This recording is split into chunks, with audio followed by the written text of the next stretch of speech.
I just woke up, it's like 6:30 and I'm gonna go and have a swim in the river. Managed to be okay, but sometimes I honestly can't believe this is my job. Look how incredibly beautiful it is here. So I've just, coffee and cacao grows in the most beautiful places in the world, and I'm lucky enough just to wake up in the morning, have a swim before breakfast. I mean, it must be what, 6:45 now? I'm getting used to the habit of waking up earlier here, but beautiful.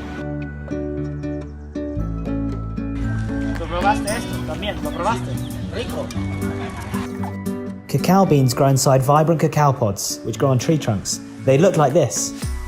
Once the pods are ripe, they're harvested and each pod is then broken in two with a blunt machete in order to reach the pulp surrounding cacao beans without damaging them.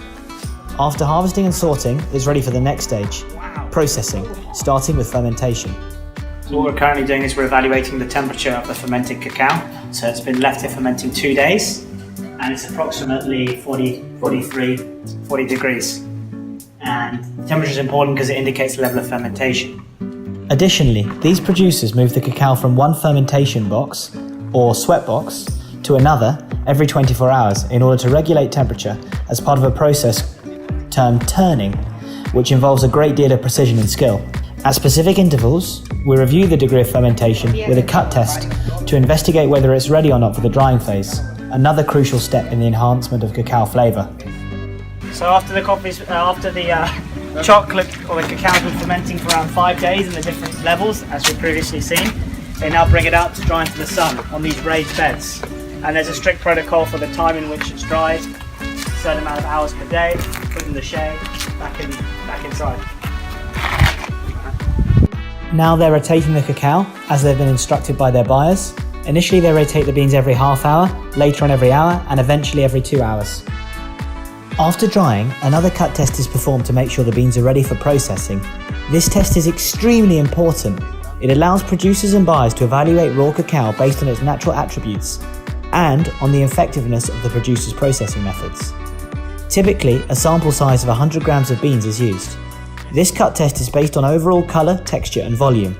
Next, the beans are stored for aging, and you need to be checking the beans' humidity level. COPROASERSO con Pedro Castillo. He's just showing us now how to use the machine which measures the humidity of the cacao grains.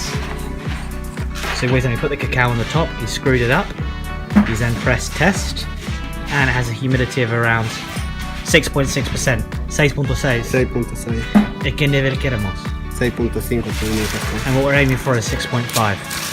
So essentially what they're doing here is they're separating the cacao and removing the defects. And as you can see, for example, here, there's some defectives. ¿Cómo se llama esto? Chachos. Chachos. Un chacho.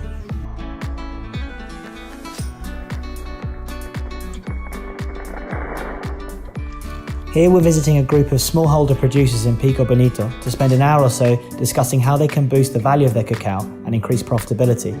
We're raising questions such as, what should they be producing?